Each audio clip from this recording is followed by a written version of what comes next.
ہر رات نماز عشاء کے بعد سونے سے پہلے 3 بار یا 5 بار یا 14 بار جتنی توفیق ہو درود پڑھیے.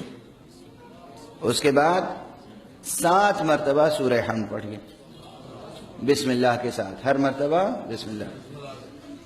پھر 3 بار یا 5 بار یا 14 بار درود پڑھیے اور اس کے بعد کہیے پروردگار اس سورہ حمد کا واسطہ، سورہ حمد کا واسطہ، محمد اور آل محمد کا واسطہ، میری روح سے، میرے نفس سے، میرے جسم سے جتنی بیماریاں. اس کے بعد گننا شروع کیجئے. پروردگار شرک، کفر، بدعت، نفاق، حسد، کینہ، بے یقینی، غیظ و غضب، جتنی اخلاقی برائیاں آپ سوچ سکتے ہیں یا اپنے اندر محسوس کرتے ہیں انہیں گنیے، حق کے سامنے بتائیے.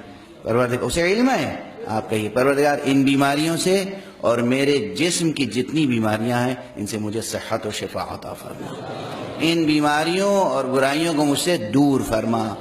آج سے یہ نسخہ اختیار کیجئے، کر کے دیکھیے، 40 دن کے اندر آپ کی شخصیت کچھ اور ہوگی.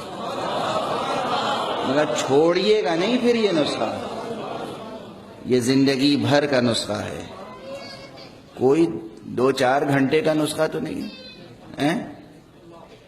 2-4 گھنٹے تو نہیں لگیں گے.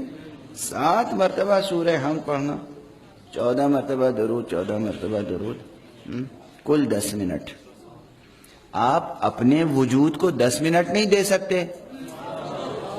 کس کو؟ کسی اور کو نہیں، اپنے وجود کو. آپ کو کچھ بننا ہے نہیں بننا ہے، صحت مند رہنا ہے نہیں رہنا ہے، نفس کو صحت مند رہنا ہے، روح کو صحت مند رہنا ہے، جسم کو صحت مند رہنا ہے، کارنامے بجا لانے ہیں.